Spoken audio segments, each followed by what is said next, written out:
The situation, you just trying to be smarter than the situation you're about to be. If you never start, then it'll never amount to anything because you never even gave it a chance. Probably my problem is still not. You're not doing. Don't like and subscribe.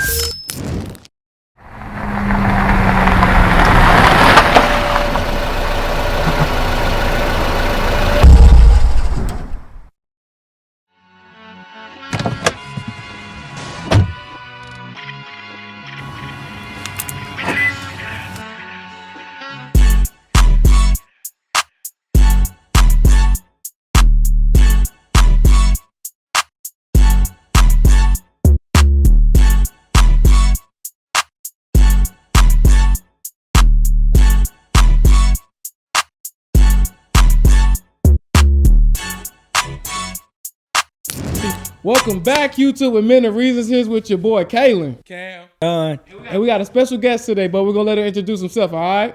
Hey, man, it's the tax plug, Rock Myers. Excuse me.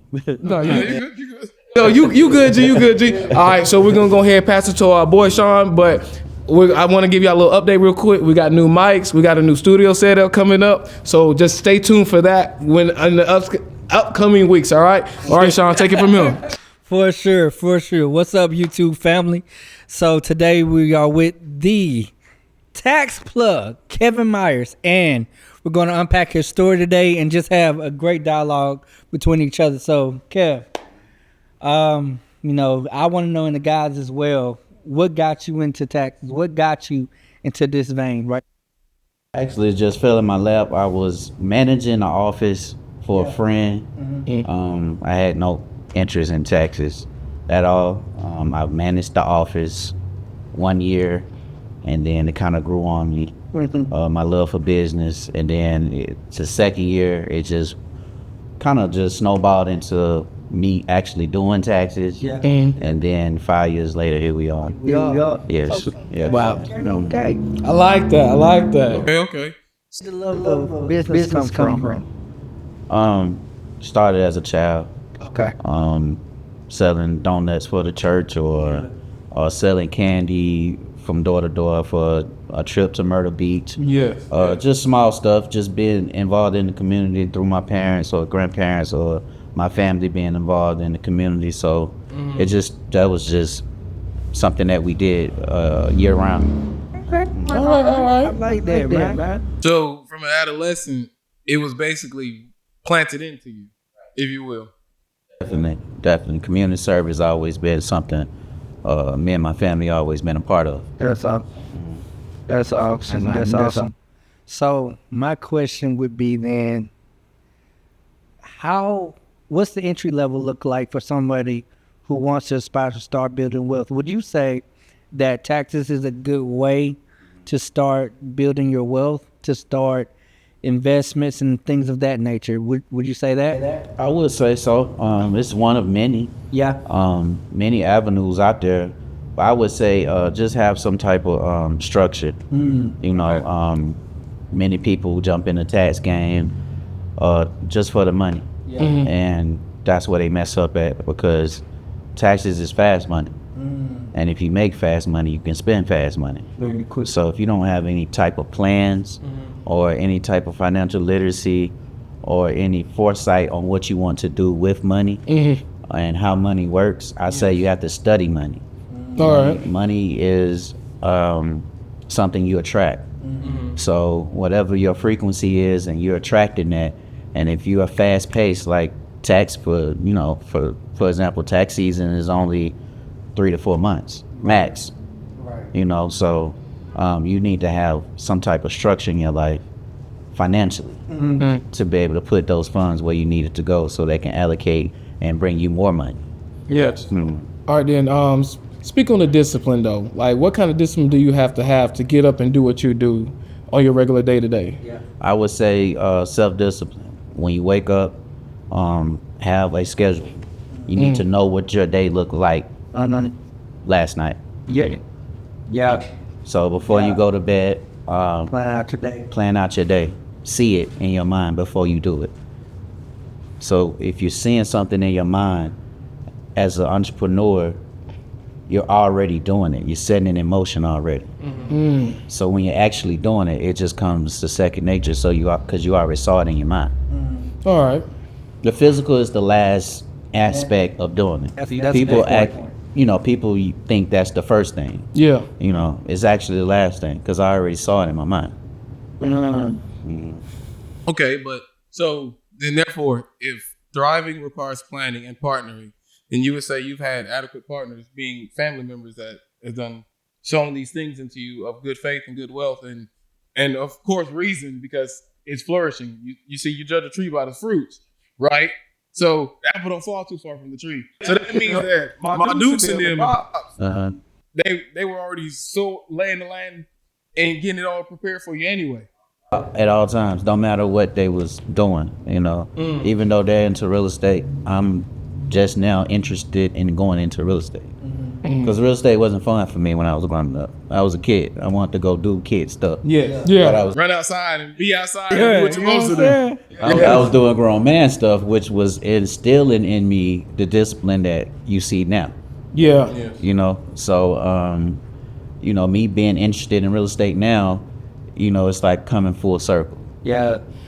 So they had their plans already. I would hear their plans, but they wasn't interested in me. I wanted to play basketball. Yeah. I wanted to go practice. I wanted to be Kobe Bryant. But it just ended up being I'm Kevin Myers. Yeah. You know what I'm saying? And I was meant to be an entrepreneur from birth. Yeah. Yeah. That you saying that it's the mindset that is so important. Just to piggyback off you said a minute ago, what do you think was the biggest thing to help you move forward in even venturing in what you're doing now, instead of, because I know a lot of people struggle with analysis paralysis. So we see it, we want to do it, but we don't never take that first step to start the momentum process. What do you think was the biggest thing for you to just go ahead and start it? I would say I hate procrastinating. Procrastination is a lazy spirit. So with procrastination is when you feel like you're kind of like stagnant. That's more times than none is procrastination. So you want to fight through that. You want to, like I said, be able to, if you got a plan, go ahead and set that plan in motion. Find the smallest thing, even if it's writing it out. First I see it in my mind, then I write it down on a piece of paper. After I write it down on a piece of paper, I take the first step that I wrote down, execute that step. Once that step is executed, you go to the next step. And by the time you check all those things on your list, your dream is actually in motion already. So comes a reality. Just because you saw it in your mind, you wrote it down on a piece of paper, and you're taking action. That's 3 Ds. So the first dimension is in your mind. The second dimension is on a piece of paper that you wrote. And the third dimension is actually taking action on what you're doing. Oh, you talking? Boy, you talking. Now, Good here. He talking good here. I hope y'all hear it. now, a long time ago, I was told by somebody that if you write things down, then it's more likely to happen. You think that's true when you were coming up? Absolutely. Some people call it prayer. Some people call it meditation. Some people call it manifestation. Whatever label you want to put on it. Yes. You have power within yourself. Even though we believe in a higher power, but you got power within yourself to go do it. So that higher power that you believe in gave you power to actually put it in action. Because you can pray all day and receive air in your hand. She's not gonna do the work for you. No, absolutely not. You have to go do the work. Well, I got me a good question. How important is it to build your name up?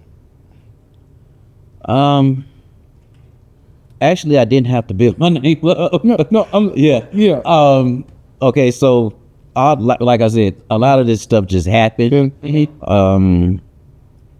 Well, because it's like, I'm pretty sure when you go places or you fly, and then people are like, oh, that's so and so. It's like, right. I got a follow-up question after this. I don't mean to cut you off. Let's see what you answer. had an experience where you went somewhere and then people say, "Oh, that's Kevin Myers," or Yes. So that's what I mean by I didn't have to do that. Just I was so blessed all my life. I've always shined in whatever I did. But I wasn't aware of the influence that I had okay, earlier on in my younger years. So when you say that and I go about just going to the grocery store or just living life, it's just natural. I always had this natural aura about myself where I could just talk to anybody. okay, I remember when I was younger, I would be in the airport. I was probably like 18, 19 years old, flying back home from Seattle back here. So every time I've ever been in an airport, I've always had an older person come to me and talk to me for no apparent reason, telling me their life story. Yeah. And I'm young, and I'm like, why are you telling me your life story? And you're older than me. yeah, You asking me for advice. And I'm like, but then I realized as I got older and I started reading certain types of books and getting into different philosophies and literature that what an old soul is. yep, okay, So that particular person in the physical may be 60 and I may have been 19, but something in them was I was drawing them into me yeah, to talk about whatever problems they had, issues they had going on. And I don't even know how I had the answer. It just came. okay. So I already told you that thriving requires planning and it requires partnering. It also requires pruning, man. So my thing is for all those young entrepreneurs out there that want to start, that want to believe, just like as you came up, how can you describe to them about the pruning process if those that are going in the direction you're going are hurting the brand or making it look bad or not really trying to be, in the same path? 'Cause you've had to run into that. Punctuality is very important. Yes. Timing. So when you have a certain goal that you're trying to hit Yes. and you have a business in mind and you're young, be on time. When you say you want to be somewhere at 7 a.m., be there at 6:45, 6:30. Be ahead of the game. Stay ahead. When you say you want to hit a certain amount of sales, put the work in.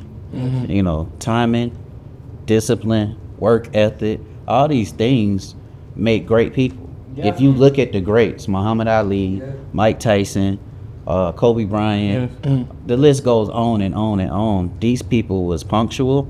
Yeah. They was dedicated, Yes. and they put the work in. Yep. And that's why they are called some of the greatest to ever do in their craft. That's true. That's absolutely true. Yeah, so when you got that, it's nothing you can't accomplish. It's just a matter of time when it's gonna happen. Okay. That's good. I have one more question. Because entrepreneurship is captivating. Is put Really broad spectrum too. It is, but it's put to us romanticized. Right. How did you know what I'm saying? So how did you take the romance out of it? Like, it's gonna be work. It's not just gonna be, on the back end, me making multiple 6 figures, 7 figures, 9 figures. It's gonna take the work. What did you do, or what mindset did you have to take the romance out of it? I was like, bro, it's gonna be good at the end, but I gotta take the romance out of it and just do the work. Yeah. You gotta walk through the fire in the beginning to Right. get to the end. Right. Well, that's a good question. I didn't take the romance out of it. Bang. Life did. So That's when real. you start a journey and you start entrepreneurship, life is gonna happen. You're gonna have the most challenging time. Like, it's really gonna test you. Whatever your texture is, it's gonna come up. Things you made. And what cloth you cut from, it's gonna come up. And the truth is gonna come to the light. So how you respond to those challenges is what make you. So if you don't have not a self-will, if you don't have a lot of confidence, it's gonna deter you. And then once you give in to those emotions, you pretty much killed your dream. But if you are self-willed and you start to dig in deep into, you know, what you represent, who you doing it for, what's your why. Yeah. You know, a lot of people use their kids, some people use their family, some people just use they self, you know. But those are some of the things that you can tap into to bring out the best in you when it seems like the worst time ever. Exactly. So when your metal is tested, you got to stand regardless. You have to. You That's have no real. choice. That is so real. Because bro. saying you're an entrepreneur is saying you're a leader, you're an influencer, you're a person of breaking new barriers, especially when you of a certain ethnic group like we are. Yeah. Standing up saying you're an entrepreneur is it's a special thing. Yeah. But you got to stick to it because we can do what everybody else is doing. Yes. I agree. That's it, sir. That is good. So, I think that was an awesome conversation. What you guys think? Yeah. It was- I like that. I'm not even gonna lie to you. But hold up though. Hold up. Well, YouTube. So I just want y'all to know something. This is a new playlist that we're gonna start bringing to you. All the entrepreneurs, any facet that you want to come out of, taxes, food, business, anything that you want to do, we're going to start inviting those things to you. And we're going to be bringing the professionals and the people that are in the practice to talk to you about it. So if you want to begin it or you want to believe in yourself or do it, you will know I have someone right there that I can take some of the schematic pieces off and then I can put it into my plan. So this is a new playlist that we're delving into this year. We're bringing you more stuff, relationship and business wise. So I just want y'all to know that, YouTube. But I think this session was really good. We're going to call it quits. Have a good one, YouTube. Peace.